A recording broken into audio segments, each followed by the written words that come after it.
Hola amigos, bienvenidos a mi canal. De nuevo, esta sesión será la corrección, digamos así, de la última que hemos hecho, que ha salido mal por internet. Si recordáis que no hemos podido compartir imágenes. Entonces he decidido hacer un vídeo de esta manera, y luego la sesión de preguntas y respuestas lo haremos en directo el fin de semana. Ok, veamos entonces dónde hemos quedado y mostraros aquellas imágenes que faltan, y intentaré pues analizar un poquito las escrituras, y también os daré una pequeña traducción en ciertos puntos. ¿Ok? Veamos, me gustaría compartir con vosotros unas imágenes, tal como ahora voy a poner unas, y quiero atraer la atención, por ejemplo, sobre esta imagen mismo y otro más, que al parecer el personaje que está sentado en esta silla, podríamos llamarlo tal cual, sostiene en su mano algo como que parece, no sé, el simbolismo de la piña, como en Sumer, es posible, y en su otra mano también sostiene algo que podría ser un recipiente de algo. Si recordaréis, igual que en Sumer, se sostiene en la mano algo como una hucha, por ejemplo. Pero vamos a mostrar la otra. Aquí también es muy parecido, si os fijáis en la imagen de este señor que está sentado en un trono, podríamos decir. También tiene en los pies, digamos así, del trono el símbolo de piña. Ok, bien, pero cabe mencionar que esta tablilla realmente ha sido encontrado en Turquía, ¿sí? En Cincirili. Ok, ahora se encuentra en el Museo Asiático de Berlín, ¿sí?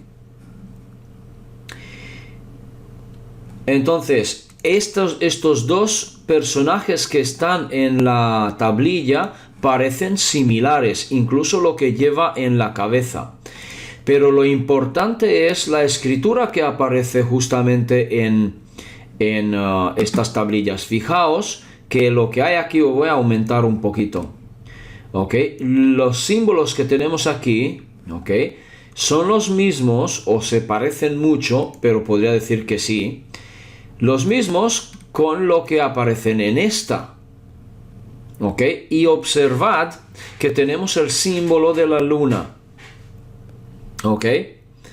Bien. Otra tablilla más que nos acerca a esto es esta tablilla, que seguramente que lo reconocéis, que es la tablilla esmeralda. ¿Ok? Una de ellas, porque hay varias. Y si nos fijamos de nuevo en la escritura, son las mismas letras. ¿Ok? Aunque el idioma puede haberse modificado con el paso de los años, con el paso de los milenios. Porque esta tablilla también se conoce, incluso Manuel Palacios me lo ha confirmado, también se encontró en Turquía. ¿Ok? Por lo tanto, tenemos algo muy similar, muy, digamos, conectado, ¿verdad? Ok, pero hay algo más. Vamos con algo sumerio, en este caso. Fijaos que no sé si recordaréis que realmente esa tablilla ha sido encontrada por Sitchin, ¿sí? Por Zecarías Sitchin. Y observad, por favor, sin más, que las letras que aparecen en esta tablilla no son realmente cuneiforme, son símbolos. Parece incluso chino, pero yo creo que porque esta tablilla es bastante antigua, claramente aquí tenemos, si recordáis, el sistema solar, ¿sí? En algunos se sospecha que este puntito de aquí sería, Nibiru. En cambio esto lo dudo. Esto tendríamos que... ya lo sabremos. En fin, hemos hablado de este tema varias veces. En fin, lo que quiero decir es que esta tablilla puede ser una de las tablillas, digamos así, del principio del Sumer, cuando la escritura era diferente. Porque ya sabemos que, por ejemplo, el cuneiforme es, por ejemplo, sí que proviene de Sumer, pero luego se utiliza más en acadio, ¿ok? En la lengua acadia. Y más tarde babilónico. Permitidme mostraros algunas de estas tablillas, ¿ok? Que, fijaos, por ejemplo, a este es mismo Sitchin sosteniendo esa tablilla. Ok, veamos. Tengo aquí ciertas tablillas. Por ejemplo, esta. Esa tablilla es una tablilla administrativo, ¿ok? Que ha sido impreso por cilindros, por un cilindro, ¿sí? Como una estampa, o no sé cómo se llama en castellano. Y aquí nos dice que nos representa perros. Se nota un poco aquí la cola del perro, algo así. Representa perros así, cazando, y lo que dice aquí, jabalíes, ¿sí? Bueno, lo que dice que ha sido encontrado en Jamaat Nasr Uruk 3, o tercer estilo, mejor dicho, y proviene del 2900 antes de Cristo. Claramente que a esta fecha ya había una evolución bastante amplia de lo que es el cuneiforme, y también símbolos que se convirtieron en tipo, dicho de esta manera, tipo ideográfico. ¿Ok? Recordaréis la sesión anterior que hicimos en YouTube, que en Tayos se encontraron tablillas también con símbolos ideográficos. ¿Ok? Bien. Pero permitidme mostraros entonces otro tipo. Este, por ejemplo, es una columna,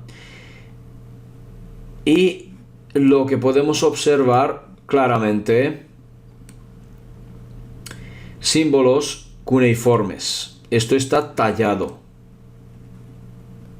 ¿vale?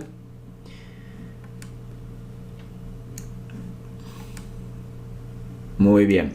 Ok, veamos un otro. Por ejemplo, este. Observad. Ok, se puede resaltar tranquilamente, se puede observar perfectamente el estilo cuneiforme, ¿sí? Esa tablilla realmente, si observáis aquí ciertas cosas, ciertos símbolos, realmente son problemas matemáticas, ¿ok? Y esto proviene de Babilonia, desde el periodo 1763 y 1739 a.C. ¿Ok? Aquí nos explica que son 8 problemas matemáticas que están escritas en esta. ¿Ok?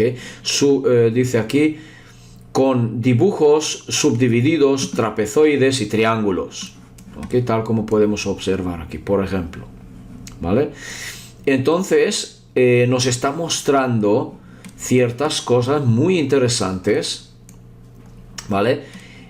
Quizás tengamos algo al dorso de esta tablilla, o al otro lado, y bueno, no tengo otra imagen de esto, ¿vale? Y pues claramente se nota lo que es cuneiforme, pero dejad que os muestre aún más. Tengo diferentes. Aquí tenemos un otro, ¿vale? Que podemos observar, es un trocito de una piedra o de arcilla que se habrá roto, ¿vale? Que se encuentra en el Louvre, en París, realmente. Y claramente que ya conocemos muchas tablillas que incluso se encontraron en otras partes del mundo. Y conocemos el famoso, la famosa olla, si me permite, aquí lo tengo. Ok, lo voy a ampliar incluso un poco. Ok, que es la fuente magna, ¿sí? De Chua, Bolivia, lo que se encontró. ¿Sí? Aquí en su interior podemos observar y distinguir tranquilamente el cuneiforme. Hay una cosa que tenemos que saber, que el cuneiforme también se ha desarrollado durante los milenios, es decir, que ha sufrido, dicho así, modificaciones, evolución, quizás, si queréis llamarlo así, o diferentes tipos de cambios, ¿ok? Pero de la misma manera, es decir, que de la misma manera también la escritura rúnica ha sufrido cambios y evolución, ¿ok? Pero tenemos que saber que realmente lo que aparece tanto en tablillas de tallos como tanto en tablillas encontradas en otras partes del mundo, como en norte de Rusia, por ejemplo, o en las montañas de China, donde el arqueólogo Chi Putei encontró las tablillas, todas tenían más o menos la misma morfología, digamos. Y en Turquía igual, ¿sí? Entonces, no solamente en estas zonas, sino casi en toda Asia. Entonces, lo que yo diría, que estas escrituras que tenemos en las tablillas sumerias, que son anteriores al cuneiforme, lo que se sospecha que sería un proto-sumerio, realmente puede ser que es un desarrollo, digamos así, o es una evolución desde el rúnico mayar para evolucionarse más tarde en sumerio y luego en acadio. Entonces, el chino mismo podría tener la misma origen, ¿ok? El chino y el japonés podría tener el mismo origen del rúnico mayar, ¿sí? Ahora, recordaréis que os he mostrado similitudes, por ejemplo, en esta imagen, entre mayar y etrusco, y podéis observar que es realmente igual. Es casi igual, ¿ok? Y recordaréis como os he mostrado ciertos símbolos, lo que encontramos en el caso de Sri Lanka, en aquella imagen bueno, digamos así, terapia o algo así, que él ofrece y nos da unos símbolos en una anagrama. Y recordaréis en la sesión anterior cómo comparamos, y algunos son de mayar, otros, por ejemplo, este de aquí sería etrusco, ¿ok? Por lo tanto, la sospecha es que sí, que realmente puede ser que esa escritura tenga su origen real en otro planeta. Como dije, tranquilamente podría sospechar que viene de Sirio, y que los sirios, o algunos sirios, no todos, algunos hayan tenido ese tipo de escritura, por lo tanto ha llegado también en la sociedad, digamos así, de Bashar, de los Sasani, y ellos también utilizaron la misma escritura hace cientos de miles de años atrás, quizás. O puede que no tanto porque realmente los sasanis son mucho más jóvenes que el ser humano. Dicho de esta manera, puede ser que tengan menos de 200.000 años de antigüedad o menos de 100.000, ¿ok? Y aún así ellos pues claramente pueden haber tenido la misma escritura, porque han tenido influencia de los mismos sirios, los cuales han tenido influencia sobre Mu, sobre Ataís.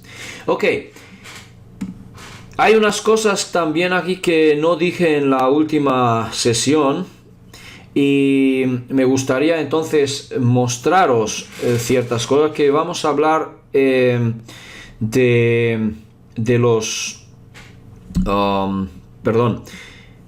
de los mapas que hemos visto, y gracias a un amigo acabo de recibir una cosa muy bonita, bueno, un corto escrito o traducción, que encontré unos mapas sobre Ataís que nos puede dar mejor vista, dicho así, sobre esta isla, ¿ok? Sobre este continente. Bueno, no puede que no sea continente, sino que isla. Entonces, me gustaría compartir con vosotros detalles. Lo que ocurre que este escrito, esta traducción, está traducida al parecer a través de Google o traductor de Google, y no está muy bien, es decir, que es bastante mal lo que escribe, porque no tiene mucho sentido. Bueno, yo igual voy a compartir con vosotros este escrito, esta traducción, lo pondré en el grupo de Facebook entre los archivos, ¿ok? El título es Un pueblo húngaro, MAG, que dice, ¿de acuerdo? Y podréis descargarlo si queréis, podéis verlo y podéis encontrar bastante explicación. Ok, veamos un poquito. Aquí tenemos un pequeño mapa que nos muestra Mu, pero hay un problema. Ataís no tiene esta forma. Entonces, Mu realmente no sé cómo surge, o Ataís cómo surge, porque fijaos que tenemos Hawái aquí y tenemos también la isla de Pascua, ¿sí? Que está tocando Mu, digamos así, ¿ok? Toda esta zona, y Tahiti o Tahiti, ¿de acuerdo? Y podemos observar Asia, podemos observar Australia y también América, ¿sí? Se ve México y parte de América del Sur. Ahora, en cambio, este otro mapa nos muestra un mapa de Ataís, y también tenemos aquí las islas de Hawái. ¿Será a lo mejor que Mu era anterior a Ataís y ya se había hundido una gran parte de ello? Porque recordaréis que comentamos de que es posible que el hundimiento haya ocurrido durante miles de años o cientos de años, o no sé. Entonces realmente han habido temporadas cuando aún existía sociedad, existían unas tribus que se mantuvieron presentes en esta zona, digamos. Sería la última zona que se ha hundido, si queremos llamarlo así. Por lo tanto, tenemos que encajar todas estas cosas cronológicamente, cuando ocurrió una cosa, cuando ocurrió otra cosa. ¿Ok? Las arvisuras realmente nos cuentan bastante, pero aún así solamente tenemos, según el escritor húngaro con quien estoy en contacto, el Géza Kisteleki, me dijo que las arvisuras, según su conocimiento, se remontan hasta 70.000 años atrás, pero hay sospechas que él no tiene acceso directo hay sospechas que existen aún escrituras que se remontan incluso hasta 600.000 años atrás. Por lo tanto, aquí imaginaos que en 600.000 años pueden ocurrir muchas cosas, muchos cambios de la naturaleza. Entonces, yo qué sé, puede ser una cosa que puede haber ocurrido realmente.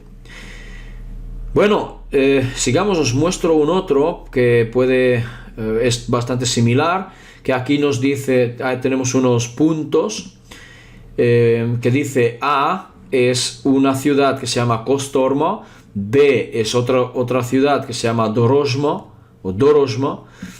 tenemos C que es Tigris, fíjate qué curioso, igual que el río Tigris que tenemos hoy en Irak, ¿no? La D es otro río, Hangun, ¿sí?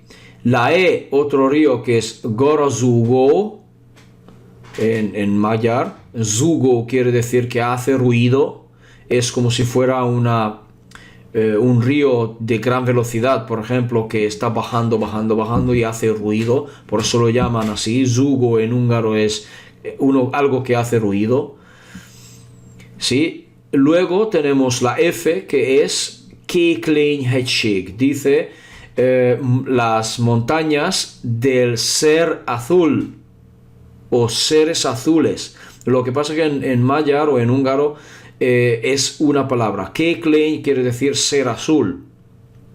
Vale.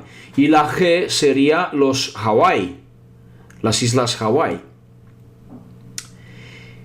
Bien, entonces tenemos aquí un poco más, por ejemplo, ese mapa nos muestra a Taís en ese tamaño, no como antes hemos visto Mu, que era de un tamaño mucho más grande, ¿sí? Y lo que podemos ver, intentaré, dadme un segundo que voy a aumentar esto, así es, muy bien.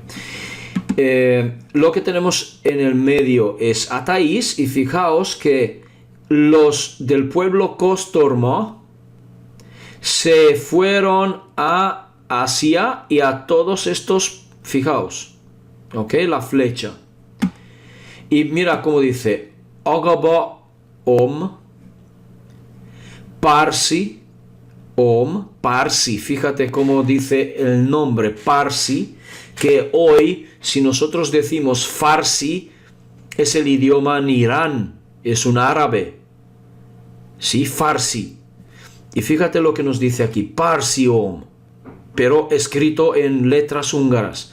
Luego aquí nos dice otra cosa, Anina Om. Y aquí no se entiende bien, pero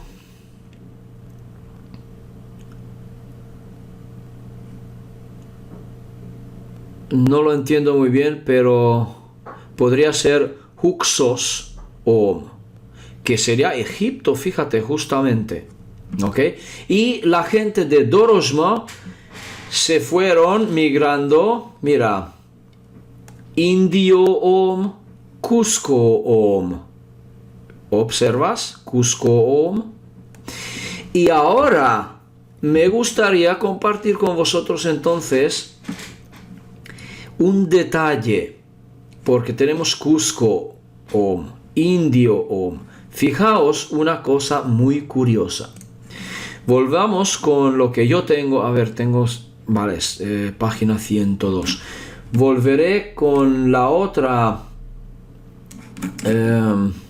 con el otro mapa que la última vez os mostré, pero poca cosa habéis visto. Aquí está. Bien, fijaos que tenemos un mapa, como dije también anteriormente, que es posible que el mapa sea un tipo de interpretación, ¿ok? Pero coincide en este caso con lo que tenemos aquí. En cambio, hay una cosa interesante que me gustaría compartir, es lo siguiente, que acabo de hablar con Géza Kisteleki también, hace unos días. Entonces, bueno, hace Ayer, me parece que... ¿Hoy qué es? Martes. Ayer, el domingo por la noche. Y me dijo, porque yo le pregunté ciertas cosas, y me dijo que realmente estas tribus que venían de Ataís o de Mu, en realidad copiaron, dicho así, o se llevaron las denominaciones, lo que tenían en su isla, y denominaron otros asentamientos, ¿sí?, de la misma manera. ¿Ok? Entonces... aquí solamente tendríamos la mitad de aquella parte, lo que habéis visto antes. A ver si lo vuelvo a mostrar. Sí, por ejemplo aquí. Solamente tendríamos esa mitad, digamos, que no se ve en las islas de Hawái. Y solamente se ve una pequeña parte de estas montañas y vemos los ríos de la parte izquierda o de la parte del oeste. Esta es la parte oeste del mapa. ¿Ok? Entonces, aquí nos dice que es Ataís a 5088, si se puede descifrar bien, antes de Cristo, justo antes de su hundimiento. Pero fijaos entonces, aquí hay una cosa que dice Indioktörje, dice es decir, la tribu de los indios, ¿sí? De los indios. Y fíjate lo que nos dice aquí, lo que acabamos de ver, que estos indios se fueron a México. ¿Sí? Indio Om. Y luego tenemos, por ejemplo, Mayaktörje, dice la tribu de los mayas. Y están vecinos, más o menos. ¿Y dónde conocemos que estuvieron los mayas? En México. ¿Verdad? Luego nos dice otra cosa, que... bueno, nos da unas denominaciones de montañas. Por ejemplo, aquí tenemos Añaita, por ejemplo, pero podríamos traducirlo como Mamaita. Mamá, Oño en húngaro es madre. ¿Ok? Oñahita hegy quiere decir, por ejemplo, es la denominación de una madre superior, dicho así de alguna manera. Y la monte, por ejemplo, podría ser tranquilamente una, no sé, un altar o algo así, o un templo, quizás, dedicado a esa madre superiora, digamos, madre creadora. ¿Ok? Bien, tenemos también otro que se llama Yolitorem, que es otro altar, podría ser, otro monte. Luego tenemos aquí otra tribu que dice Armogur, la tribu Armogur, o reino podríamos llamarlo, porque como dije, bueno, que ellos no utilizan el término de rey, sino que utilizaron otro término húngaro que es fejedelem, quiere decir cabecilla o algo así, ¿ok? O cabeza o líder, mejor dicho, ¿ok? Y tenemos algo muy curioso, que en la última vez tampoco lo dije. Fíjate, dice Industo, Indus Foyo. Esta cosa, este río es el río Indo y el lago Indo, que sabemos que hoy se encuentra en... ¿dónde? En Pakistán. ¿Ok? Y en la última sesión me parece que sí que os mostré, pero se me olvidó mencionar que la denominación del Indo, del Valle del Indo, también venía de aquí. ¿Ok? De Ataís. Luego tenemos otra cosa. Tenemos los agabas. ¿Dónde vimos los agabas antes? Agabaom. En más o menos Vietnam, que hay por aquí, me parece. ¿Sí? Más o menos. China, esta zona es donde llegan. ¿Sí? Otro ramo que se fueron de Ataís. Luego tenemos otro, Uruk Törje, fíjate, es la tribu de Uruk. Sí, interesante.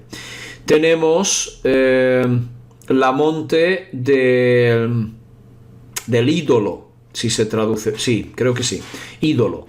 La monte del ídolo. Tenemos aquí una pirámide que dice Isis Kejhei, es un altar, eso sí, es el altar de Isis, ¿ok?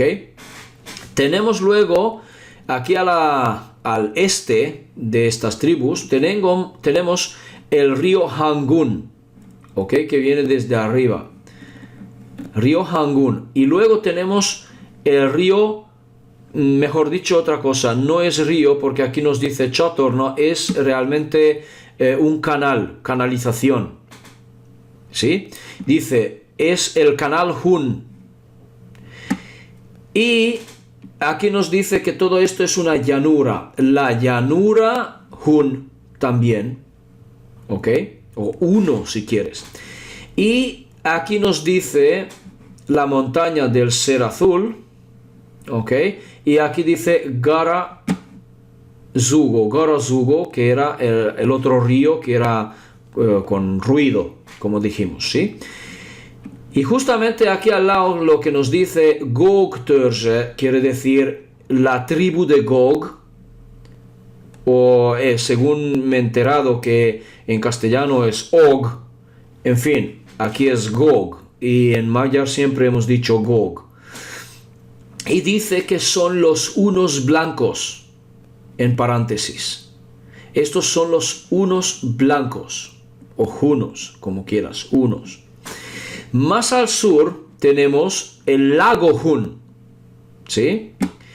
Y más al sur tenemos estas dos ciudades que mencioné antes, Kostroma y Dorojma, ¿vale? Y por al sur de la tribu Gog tenemos la tribu Magog. Y en paréntesis nos dice los hunos negros, ¿vale? Y fijaos que justamente aquí tenemos una monte que se llama Anina Hedge, la monte Anina. ¿Y qué hemos visto antes? En esta dice Anina Om, que es aproximadamente, ¿veis el punto donde está? Sí, el Golfo Pérsico está aquí. Y esto sería justamente lo que sería Sumer. ¿Ok? ¿Os dais cuenta? Entonces, realmente todas estas tribus han tenido una influencia sobre mucha zona de todo lo que es Asia, y luego más tarde todos estos empezaron a irse hacia el norte, hacia el oeste, más aún. Y los que vinieron de aquí, una parte de las tribus de Ataís se fueron a las Indias, perdón, a las Américas, y otra parte se fueron a la Asia. ¿Ok? Como podéis observar. Entonces, a ver, ¿dónde está la otra? Aquí. Entonces aquí nos aparece también una cosa que dice Nojvis, quiere decir el agua grande, o el océano. Podríamos llamarlo así, el océano mismo. Ok, pues quiero daros un poco más detalles, ¿vale? Veamos. A ver, aquí nos cuenta una cosa. Lo que pasa es que no me gustaría leerlo todo.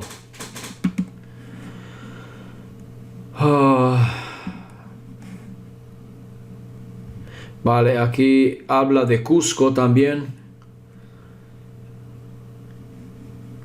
Vale, dice aquí, cuenta que Cusco, pero realmente Cusco era un hijo de un rey de tipo ¿vale? Era un príncipe, digamos. Y aquí cuenta cómo se han hecho, cómo se han construido barcos. Y Cusco salió, era porque apenas pudo escaparse según las avisuras, pudo escaparse de Ataís en el último momento. Y las avisuras cuentan, bueno, se refiere de alguna manera que por la gracia de los dioses pudo escaparse. Bueno, en fin, ya veremos quién son estos dioses, ¿no? Pero dice que Cusco salió hacia el este. Hacia el este. Y por eso tenemos en esa otra imagen que Cusco realmente se encuentra en América del Sur. Ya sabemos dónde está, ¿no? Entonces, veamos un segundo, para los que, digamos, no lo conozcan, porque supongo que todos de las Américas lo conocen, pero si hay alguien que no conoce, lo vamos a mostrar, ¿de acuerdo? A ver si me carga esto un poco más rápido. Ok. Podemos observar Ecuador, Quito, Colombia, Bogotá, sí, Perú, Lima. A ver si me carga más. Muy bien, ya lo tenemos aquí. Ok. Vale. Está la ciudad, ¿vale? Lo que conocemos como Cusco. ¿De acuerdo? Y muy bien, pues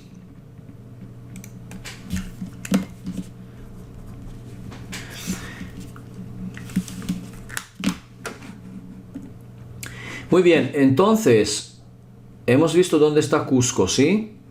Por lo tanto, tenemos las islas Hawái, creo que es, si no me equivoco son estos. Sí, muy bien, ok.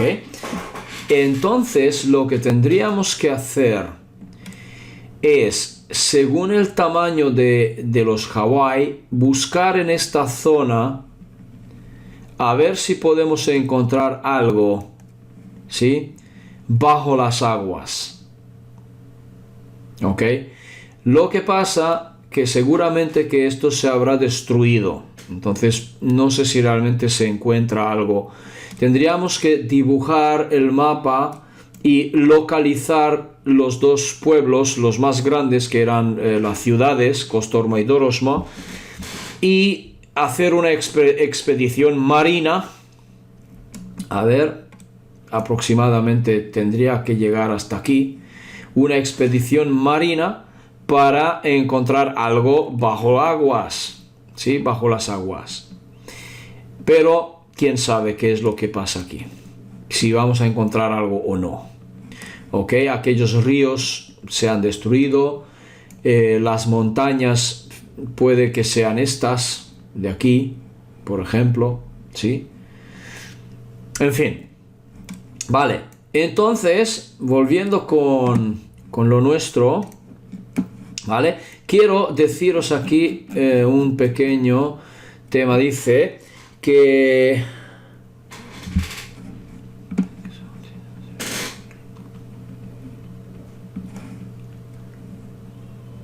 vale, dice que Agaba se fue detrás de Cusco con los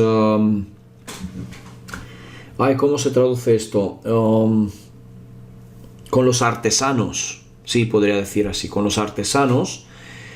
Es cuando llegó la gran calamidad, es decir, empezó un terremoto. Arrancó, digamos así, un terremoto muy fuerte y sacó, dice aquí, de esta manera, escupió fuego y el cielo que se ha roto, ¿ok? Como que habrá sido, no sé, lluvia o algo así, pero dice que parecía que el cielo se había roto. Entonces, dice así.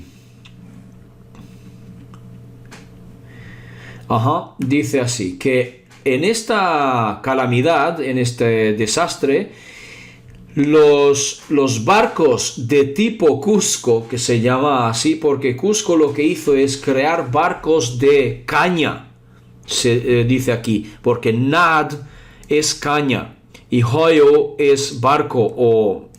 sí, barco. Barcos de caña que ha construido Cusco. Dice aquí que en esta gran calamidad todos los barcos de tipo Cusco han desaparecido, se han destruido, ¿sí? Y dice, y Agaba, vamos a ver cómo traduzco. Muy bien, dice que también los dos barcos de buena manufacturación, dicho así, porque eran no sé, de artesano o algo así, de más calidad, digamos, apenas pudo escaparse de lo que ocurrió, apenas pudo escaparse de la, porque dice Ösenwies, quiere decir, no sé, podríamos llamar tsunami, si habrá sido un tsunami, tranquilamente, o diluvio. ¿Ok? En fin.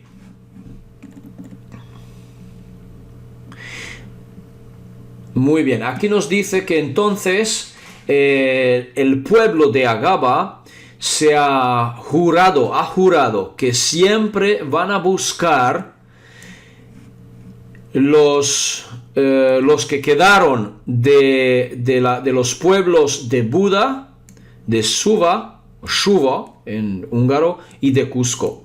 Esto quiere decir que, fijaos, Buda es lo que es Budapest hoy, Buda y Pest, ¿ok? Muy bien, entonces aquí hay muchas más cosas que nos cuentan, por eso habría que seguir leyendo, pero me gustaría ir ahora a la página 60 y aquí hay una cosa, muy bien, solamente decir que las arvisuras nos cuentan también cosas sobre An y, bueno, sobre los Anunnaki. Y aquí en este momento, a ver si empiezo, a ver.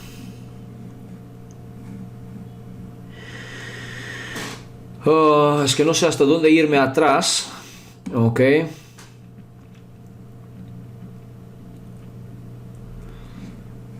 A ver.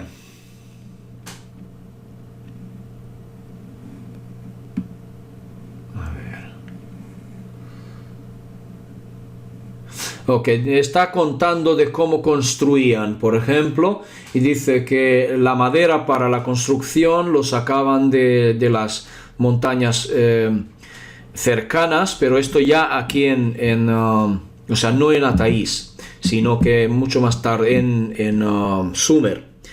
Y dice, utilizaban bronce, plata y otros metales. Y dice que tenían también monedas de plata.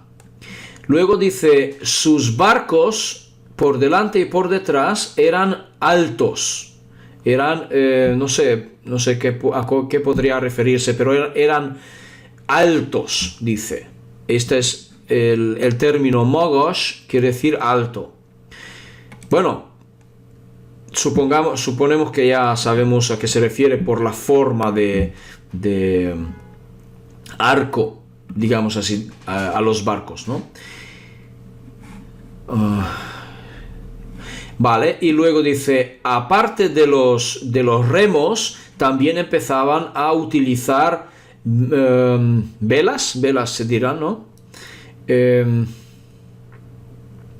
Como el velero. Sí, velas, supongo. Supongo que lo digo bien. Si no, pues por favor, corregidme. Ok, luego dice aquí que aún desde Ataís traían consigo los conocimientos de la rueda. Sí, de la rueda. Y dice aquí, las ruedas Las ruedas eran utilizadas por todos los pueblos que han salido de Ataís, porque aquí se refiere a los pueblos refugiados, dicho así. Es decir, entonces que realmente todos conocían la rueda. A ver, ¿qué será esto? Sí, vale, bien, está mal escrito un poco. Pero quiere decir que poco a poco los demás pueblos también lo han, ¿cómo se dice? Adoptado. La rueda, también lo han adoptado. Entonces, dice aquí, en el principio...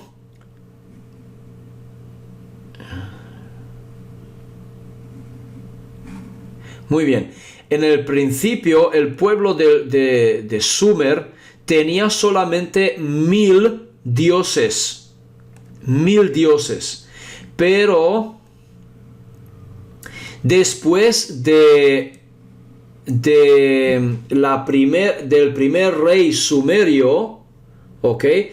Este número se ha elevado a 3000. Es decir, que los dioses sumerios eran 3000. Ok, imaginaos. Vale. Y todo el mundo, dice aquí, todo el mundo podía elegir libremente un dios que le gustaba. ¿Sí? E incluso, dice, incluso más dioses para elegir, ¿no?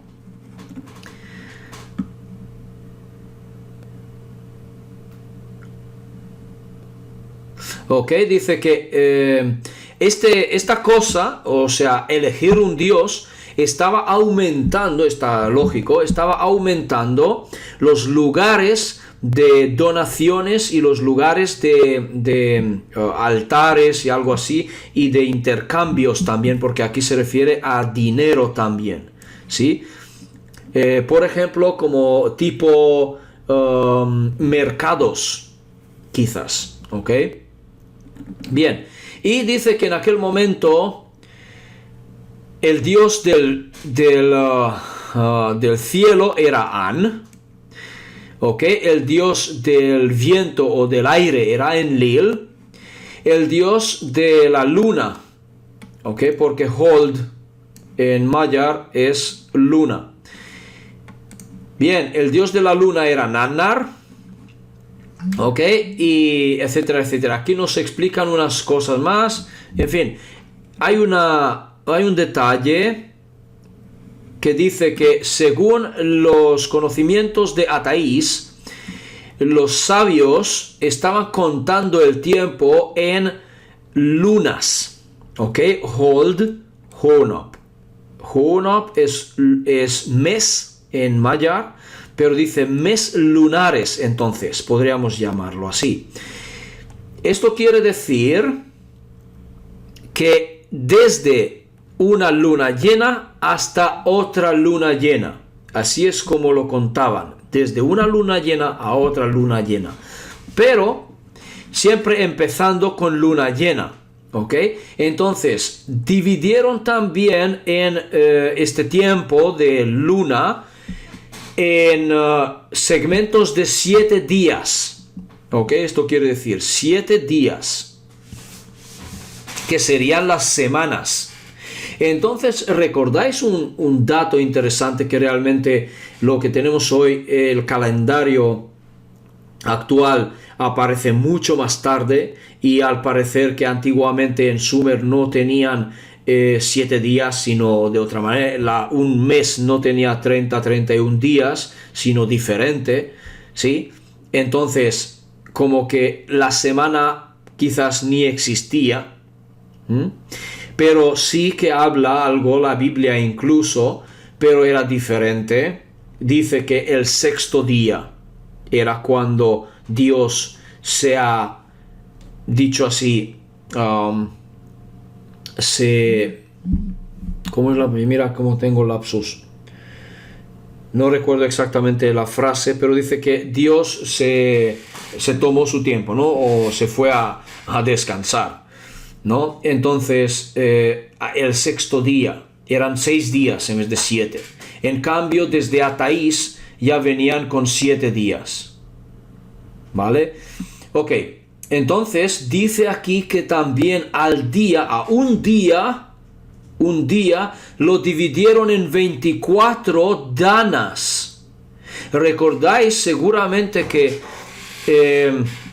desde algún punto de vista, bueno, no, realmente la hora exacta no estaba presente en nuestra cultura solamente mucho más tarde, cuando se empezó a medir el tiempo. Entonces realmente os dais cuenta que la hora se conocía mucho antes de lo que nosotros conocemos que aparece una hora, es decir, que justamente dividen el día en 24 danas. Se llama así aquí. Y hay una cosa muy curiosa que coincide con Anton Parks. Y no sé si recordaréis, si algunos de vosotros habréis leído temas de Anton Parks, pero os invito a buscar el archivo Edades de Uras en PDF en el grupo de Facebook y veréis que Anton Parks menciona y habla sobre dana, es una hora, ¿ok? Entonces también tenían esa división del tiempo, digamos así, esa denominación, ¿ok? Habla de dana, ¿vale? Ok, entonces realmente hay una coincidencia. Si me gustaría mostraros una cosa curiosa. Mira, vamos a intentar abrir Edades de Uras, ¿sí? Y ocurre un pequeño fallo. Veréis, ya no existe.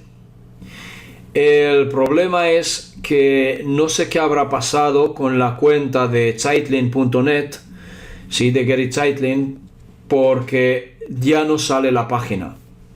Ha desaparecido la página. ¿Será que no han pagado lo que es el hosting de la página? O está, porque aquí dice que está suspendido. Entonces tendrías que pagar. Aquí nos da un enlace a donde se podría pagar. Y yo entonces fui a verlo. Y en el momento, cuando llegué a esa página, veo algo curioso. Aquí claramente que podríamos sospechar o podríamos, no sé, sacar conclusiones o simplemente especular. Dadme un segundo porque veo que mi internet está lento. A ver si carga. Voy a intentar cargarlo. Y fijaos qué cosa más curiosa que aparece en Sedona Sky Media. Será la empresa de hosting, supongo, para la página de Gary Zeitlin. Pero la cosa curiosa es que aquí tenemos un ojo. ¿Un ojo? Vale. No digo más. Cada uno puede especular lo que quiera. Me pareció interesante. ¿Y por qué Sedona? Porque justamente Sedona. No sé si sabéis algo sobre Sedona, pero realmente en Sedona hay muchos avistamientos ovni. Muchísimos. ¿Ok? Vale, y también muchas, ¿cómo se dice esto? Acontecimientos raros también. ¿Ok? Bueno, tenéis que saber una cosa sobre Sedona. En Sedona existe un vórtice energético que es muy potente, ¿sí? Como si fuera caso de pirámides, por decir los que hablan de esto. Pero sí, en Sedona existe un vórtice muy fuerte y además de esto, la actividad ovni es muy superior a otras localidades, otros sitios. Y simplemente mencionar que Sedona está cerca de Phoenix, Arizona, Y realmente, si recordáis el tema o el avistamiento que se llama o que se denominó Phoenix Lights, las luces de Phoenix, eran naves triangulares. ¿Ok? Pero bueno, dejemos esto. No digo que nada, simplemente puede ser la empresa que está administrando el dominio de Gary Zeitlin y no se ha pagado simplemente y está suspendido. No sé qué pasará con Gary, no sé qué pasará con Parks, pero que no está accesible esa página y es una pena. Pero menos mal tenemos una versión en español que lo podéis encontrar en la página, bueno, en el grupo Física de la Creación en Facebook, y podéis descargar ese PDF. Bien, volviendo con el tema, ok, hemos visto lo que existe en estos escritos. Esta traducción yo lo voy a compartir, como dije, ok, con vosotros, y aunque sea un poco mal traducido, supongo que servirá, ok. En fin, aquí tenemos bastantes. Mira, también tenemos otra vez ¿vale? Que lo vais a tener todos, lo podréis ver, ¿vale? Interesante estatua, ¿vale? Quiero comentar más cosas. Quiero comentaros un detalle que las arvisuras también mencionan, que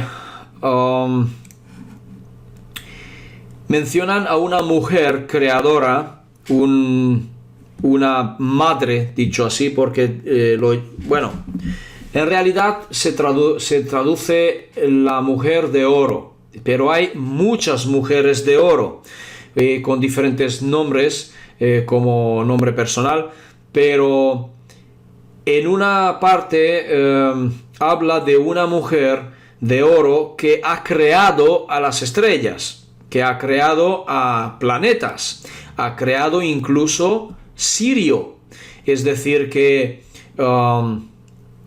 el autor Geisel Kistel aquí me comentó este detalle, que realmente es interesante tener esto en cuenta, porque allí se podría saber que realmente ha habido alguien que ha creado algo, pero no necesariamente tenemos que tomárnoslo como una persona como tal, porque podría ser simplemente manifestación de lo que es la conciencia del campo, por ejemplo, una manifestación, o no sé, una conciencia divina, si quieres.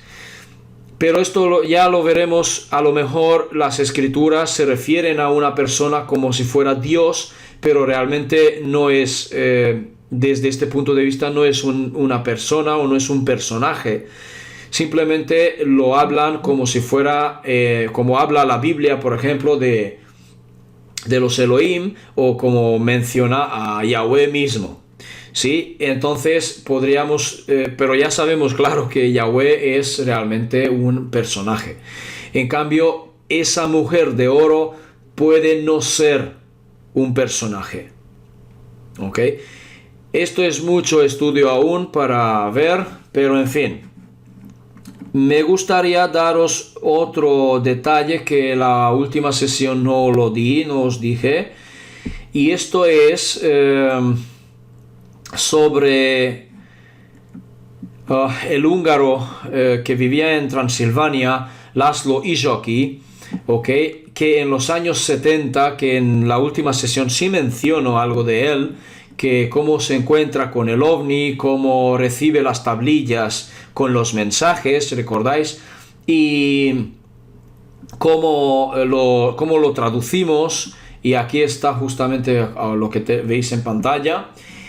Pero un detalle que no dije, que hace no muchos años atrás pasó algo que su casa de Transilvania explotó, tal cual, se ha quemado totalmente, pero no se encuentra Laszlo, es decir, no sabemos dónde está porque su cuerpo no se encontró entre los escombros y su hija tampoco sabe dónde está, es decir que puede estar en varios sitios, o se lo llevaron los policías, por ejemplo, la policía secreta, o yo qué sé, o se lo llevaron otra gente, ¿sí?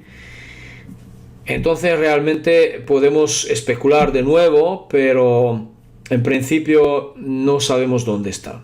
Ahora veréis que el tema es bastante complejo y quedan muchas cosas aún por decir, por explicar, pero vamos a ir poco a poco descubriendo más cosas y descubriendo detalles, más piezas del puzzle, y yo creo que poco a poco tendremos una visión bastante más amplia, bastante más precisa sobre toda esta historia. ¿Ok? Esta página que yo tengo delante, ok, podéis observar que se llama goldenmean.info/DragonscriptDNA, DragonscriptDNA, es página de Dan Winter realmente, ok, y está en inglés, eso es todo. Bueno, más o menos, dejadme ver si me quedaba algo para explicaros, porque quizás me deje algo. Bueno, sí, perdón. Tenemos en la página 65, lo tenía aquí apuntado y luego no lo vi. Muy bien, en la página 65, en las arvisuras, recibimos un mapa, pero esto ya es mucho más nuevo, dicho así. Y fijaos que si miramos en la parte del este, tenemos a los kazares, Kazajistán, que es hoy, kazares. Y justo encima tenemos los magyars, Magyarok. Pero también tenemos aquí Magyarok. Y luego tenemos, fíjate, Uruk-Dargin, ¿sí? Y pone aquí Mallorca. Mallorca era, sí, esto es lo que no dije. Mallorca era el hijo pequeño de un rey, dicho así, que ya dije que no utilizan el término rey, sino que era un líder magyar que se llamaba Maya, sin la R al final. Moyo. Moyo tenía varios hijos. Uno de sus hijos se llamaba el pequeño Mallorca, y el final K significa como si fuera diminutivo, ¿sí? Una partícula que hace pequeñito, por ejemplo, ¿ok? Algo así. Entonces explica que a dónde toma asentamiento Mallorca. También tiene otro hijo, a ver si lo tenemos aquí. Bueno, entonces también cuenta que este rey maya tenía otro hijo que se llamaba Kurd. ¿Será que hoy son los kurdos, por ejemplo, Kurdistán o algo así, o Kirguistán puede ser? En fin, también cuenta de otro que era el mayor, se llamaba Hunor, ¿ok? Y Hunor se viene al oeste para buscar territorios. Entonces, Hunor, cuando se asenta, también crea un pueblo, pero al principio llega en el sur de Mongolia. ¿Ok? Aquí no lo vemos. Llega al sur de Mongolia. Y entonces, en esta parte, funda una ciudad que se llamaba Hun-Nor. ¿Sí? Fijaos qué curioso, porque Nor, tal como dice Sergio Pop, significa luz. Y ya estaba utilizado en Magyar. Pero, claro, hoy en Magyar luz significa otra cosa. Se dice de otra manera. En fin. Entonces,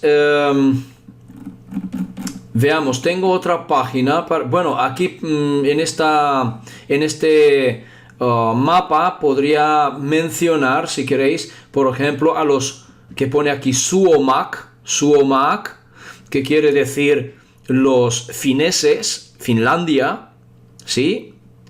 Por eso se piensa que realmente los unos tienen origen con los Suomi, pero realmente los dos tienen el mismo raíz, ¿sí? Porque principalmente se pensó que el húngaro, el idioma, es de origen fino-úgrico, pero no. ¿Ok? No. Entonces, aquí podemos observar los que pone lettek, dice letones, ¿sí? También podemos observar diferentes otros pueblos que se crearon aquí. Aquí tenemos los ávaros, por ejemplo. Tenemos Polóczok, no sé cómo traducirlo, pero lo que es importante que en esta zona de aquí, lo que podéis observar es el campo panónico que se llama, o Pannonok Birodalma, dice aquí, que se podría traducir como el reino el reino de los panónicos. ¿Ok? Tenemos justamente Budapest marcado como si fuera un cuadro negro, que este es el Danubio, si os dais cuenta. Esto es el Danubio, ¿sí? Y este es el Mar Negro, ¿vale? Y entonces, al parecer que ya había un asentamiento aquí, ¿vale? Bien, quiere decir que toda esta zona, sí, se hablaba más o menos, según las arvisuras, se hablaba más o menos el mismo idioma. Incluso aquí aparecen los escitas, skitak en húngaro, pero en castellano sé que se llama escitas o escitas, algo así. Y entonces las arvisuras cuentan que los escitas hablaban exactamente igual que los magyar, ¿sí? Igual. Ok, otra cosa que quería mostraros en la página 100 es... Bueno, en fin, lo que quería deciros aquí. Cusco Csaba Béla, ¿sí? Y nos dice lo siguiente, nos cuenta lo siguiente. Fijaos, dice... Tura es un personaje, tenía sueños y siempre estaba soñando con dragones, que estaba peleándose con dragones, dice, y por eso también estaba sudando durante el sueño. Y dice que muchas veces se despertaba y empezó a contar. Y dice, Csaba, que es un nombre propio hoy, es nombre de persona hoy, de hombre, dice, Csaba, durante 20 años tenía viajes marinos muy exitosos, ¿ok? Luego, en el 2360 de un año, que es una expresión que realmente no tengo idea cómo traducirlo, que creo que no se utiliza ya... Hoy no se utiliza en principio, pero no sé si se podría traducir de alguna manera. Bueno, se refiere a un año, denominación de un año. En realidad se refiere a 1680 a.C. ¿Ok? Dice así,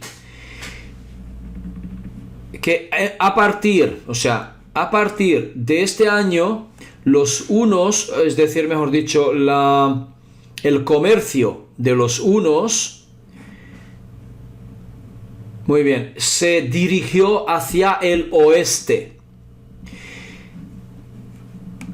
Y dice, los 10 hijos de Maya, sí, los 10 hijos de Maya, los que se han asentado en tierras Hokkien. Realmente de momento no sé exactamente dónde está.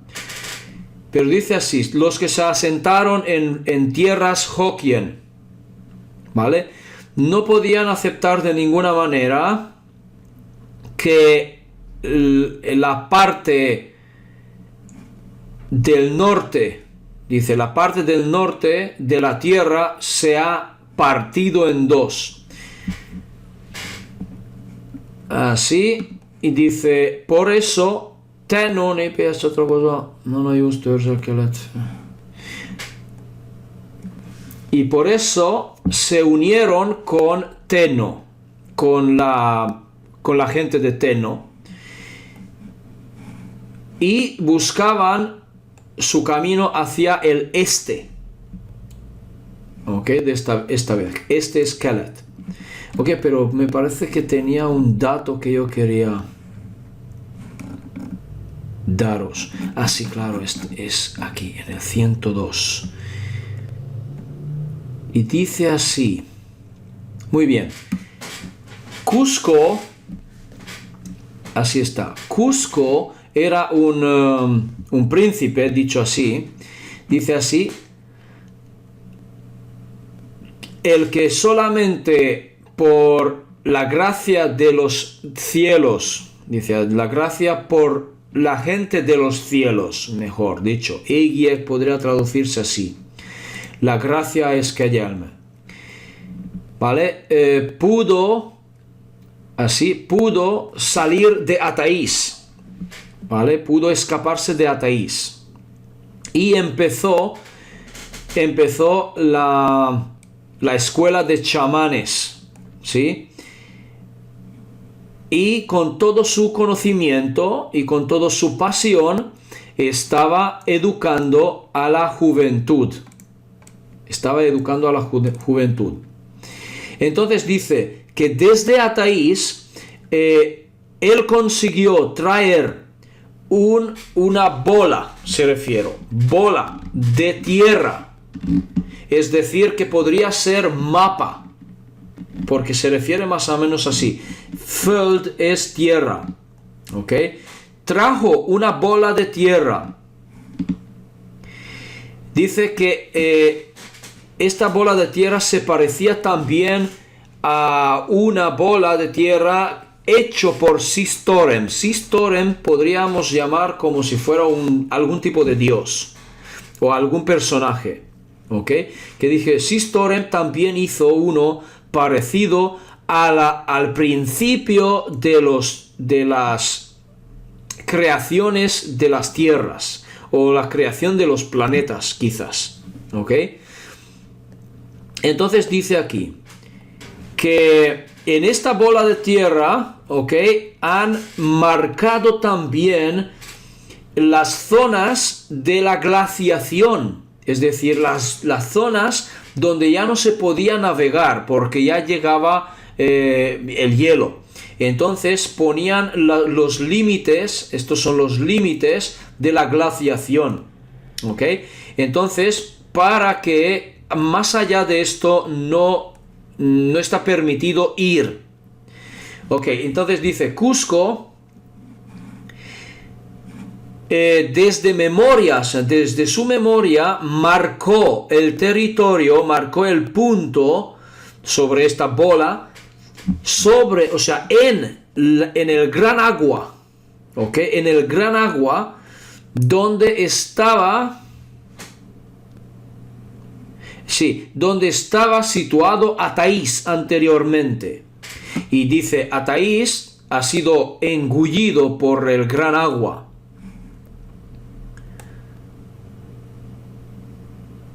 Sí, y dice una cosa pero los rectos, los honestos, dice así. Los honestos han sido salvados por los celestiales. Entonces dice que la tribu de Bela se unió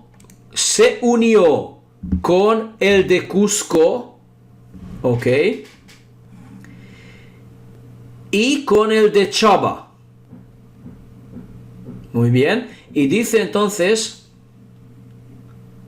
que nunca más dejaron atrás las montañas Oranyush, que significa doradas. ¿Ok? Las montañas doradas. Y esto podría ser tranquilamente lo que hemos visto antes aquí. Lo que hemos visto antes, Perú, Ecuador, Cusco, ¿recordáis? Y recordáis que os dije en la última sesión una cosa interesante, que realmente a mí Geza Kishteleki me contó que hay una tribu más del cual el mismo Juan Moritz no menciona, que hay una tribu que se llaman Bela, y los Bela están encargados de vigilar las entradas a las cuevas de los tallos y no dejan entrar a nadie, ¿sí? Entonces los Bela son descendientes directos entonces de esta gente, y igual siguen hablando ese idioma mayar, ¿ok? Porque venían directamente de aquí, de Ataís, ¿de acuerdo? Pues bien, entonces, volviendo con esto. Bueno, aquí tenemos más cosas. Vale. Bueno, es muy largo, realmente es muy largo. Esto es lo que quería compartir con vosotros. Y alguna cosa más, si vosotros estáis de acuerdo conmigo, yo recuerdo que hace años atrás, cuando yo era aún en el colegio, recuerdo que una profesora mía de lengua dijo en clase que realmente todos los idiomas son en realidad una cultura, ¿ok? Son una cultura, cada idioma es una cultura. Me gustaría daros un aspecto muy importante que a mí me parece importante como mínimo, es que si estáis de acuerdo conmigo en esto, que realmente cada idioma es una cultura, entonces tenemos que tener en cuenta un aspecto. Veamos. Según la teoría que tengo es que el Emeshá y el Emenita eran idiomas duales. ¿Sí? Duales. ¿Esto qué quiere decir? Recordaréis que Anton Parks cuenta que el Emeshá ha sido inventado para las mujeres y el Emenita ha sido inventado para los machos, porque ellos eran reptiles, ¿sí? Entonces la unificación de estas dos ha creado una dualidad en el sumerio. Ya. Es decir, que es posible que el sumerio venga de una mezcla de esto de Emeshá, de Emenita y también del mayar. ¿Ok? Y al parecer el idioma pues luego se ha evolucionado a acadio, babilónico, etcétera, etcétera, etcétera. Pero en cada uno de ellos ya existía una dualidad. ¿De qué manera? ¿A qué me refiero con la dualidad? Al género. Porque todas los objetos sustantivos en el idioma tienen género en castellano, en latín, en idiomas romances, menos en inglés. Pero el inglés también aún se mantiene lo que es él y ella, he, she, ¿sí? En cambio, el húngaro, el magyar, no tiene género en absoluto, ni siquiera las personas. Es posible que la origen, tal como hemos visto en las tablillas también, recibidas por Ijoki, a través de mano de los extraterrestres que dicen que eran sirios, es posible que el sirio original sea el magyar, como dije, y tampoco tenga dualidad, es decir, que esta gente tenga de alguna manera, dicho así, igualdad entre sexos, por ejemplo.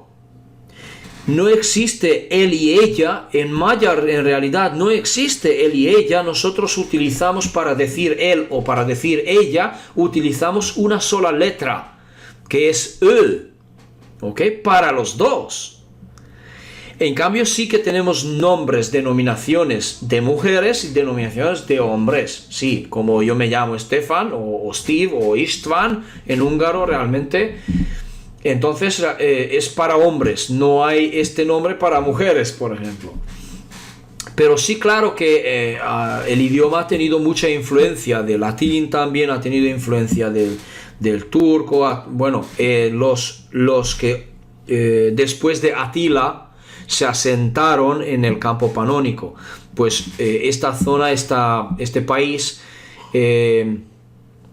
digamos así, después en el siglo IX, cuando se ha hecho el asentamiento después de Atila, esta zona, este campo panónico, mucho más tarde ha sido ocupado por el Imperio Otomán y han estado allí 150 años aproximadamente y han tenido ciertas influencias. Ahora sí, bien, pero claro que tenemos palabras que han sido tomadas de otros idiomas, que han sido, por ejemplo, anglicismos, también del latín, ¿sí? Pero en cambio, tal cual el idioma no tiene género, no existe el género. Por eso para los húngaros nos cuesta entender el él y la ella, por ejemplo. No sé si lo digo bien. Por eso nos cuesta tanto darnos cuenta si un objeto es femenino o masculino, porque para nosotros no existe. ¿Ok? Entonces, es importante saber este aspecto, ¿ok? Si queréis tomarlo en cuenta.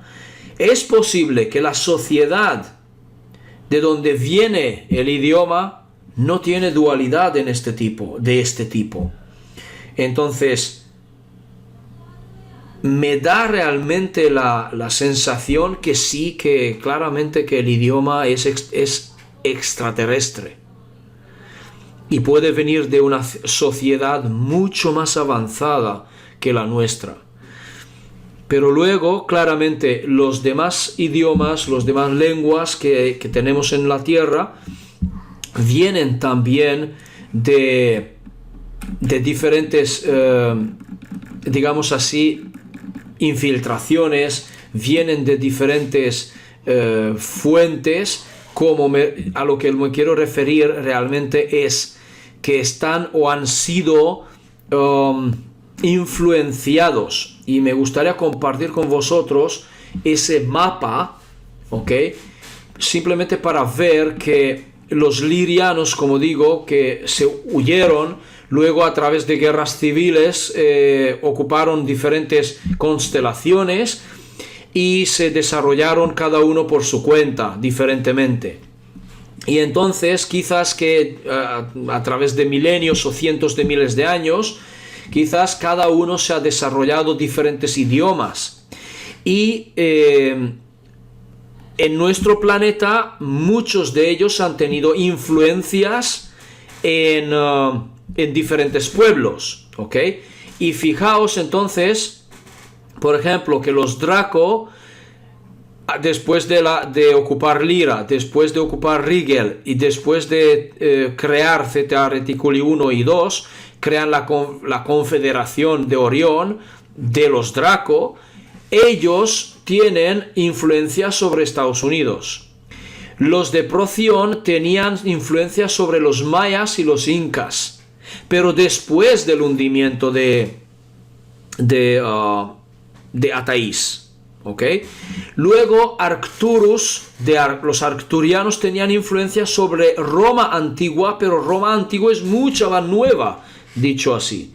Luego Antarias tenían influencia sobre Grecia antigua, que también es más nueva. Bueno, anterior a Roma, pero bueno, sí, ya me entendéis, ¿ok? También al mismo tiempo, también antes. Ok. Los nórdicos que dicen los pleiadianos originales, antes de estar ocupados por los Draco y ocupados por los Ushumgal, que eran los atlantes. Los atlantes en Atlántida. Ok. Luego los de Tauseti tenían influencia en la zona de Rusia, la zona de norte del continente asiático europeo, dicho así, lo que es Siberia, si queréis, ¿ok? En Rusia. Luego los de Sirius A tuvieron influencia sobre Egipto, ¿ok? Sobre Egipto. Y los de Sirius B en Tíbet, ¿ok? Y hay aquí uno que dice Marduk. Es interesante lo que nos dice Stuart Swerdlow en este ejemplo. Entonces tengo que saber una cosa, que realmente Stuart Swerdlow tiene la experiencia con un sirio, bueno, con varios seres, cuando a él le llevan a los 8 años. Realmente él cuenta que el ser de Sirio era de Sirius A, porque este ser explicó que ellos han creado a los hebreos. Ellos los han creado, los de Sirius A. Los de Sirius B, como vemos que tienen efecto, o sea, influencia sobre Tíbet, entonces ya está más cerca, dicho así entre comillas, más cerca a Ataís, por ejemplo. Y es posible entonces que también estos sirianos, son los mismos que han traído las tablillas, y puede que el idioma venga de Sirius B, ¿ok? El mayar. Por eso es posible que también los Abgal, a lo que se refiere Anton Parks, vengan de Sirius A, en este caso. Porque los Abgal eran, según Parks, eran un tipo de Kadishtu. Si esto es verdad, ok, entonces estos mismos Abgal pueden ser tranquilamente los mismos que han sido vistos por la gente Dogon de África, ¿sí? de los cuales habla Credo Mutua. Bien, entonces, de esta manera cada vez se nos hace más claro, porque también dice aquí que los de Sirius A tenían ocupado Marte, y Anton Parks también habla de Marte, que ya había, antes de la llegada de los Ushumgal y de An, o sea, Marte ya estaba construido, tenía galerías, tenía construcciones, tenía ciudades, hechos por los sirios. ¿Cuáles? ¿Por los Abgal? Es posible. Por lo tanto, Anton Parks y Swerdlow coinciden en este aspecto aquí. ¿Ok? Podría ser. Bueno, entonces cada vez más tenemos más y más detalles, y a mí me parece que los que sí están de nuestra parte, los que sí están intentando ayudar, dicho así, hay varios, y uno de ellos son los de Sirius B, y los Sasani, claro, y es posible que sean, el creador de los Sasani sea los Siskin, a los que se refiere Bashar, y sean los de Sirius B, perdón. ¿Ok? Entonces, porque el idioma aparece también en la gente de Bashar, en los Sasani. Habéis visto en la sesión anterior. Bueno, esto sería lo que quería aclarar, lo que quería añadir. Y entonces yo propongo una cosa, que nos veamos este fin de semana, ¿vale? Que os daré las fechas para que lo tengáis claro. El día 12 de diciembre, ¿sí? El día 12 de diciembre a las 5 de la tarde, 5 p.m. de España. Esto significa las 11, sí, las 11 de Colombia, 11 a.m. de Colombia, las 10 a.m. de México, y me parece que son las 13 horas p.m., es decir, la 1 p.m. de Argentina. El resto buscadlo vosotros, ¿ok? Os invito que entonces hagamos la sesión de preguntas y respuestas en directo en Google, en Hangouts. ¿Ok? Volveré a poner los links de conexión en el grupo. ¿Ok? Y os voy a invitar a través de Google+, también los que estamos en contacto en Google+. ¿De acuerdo?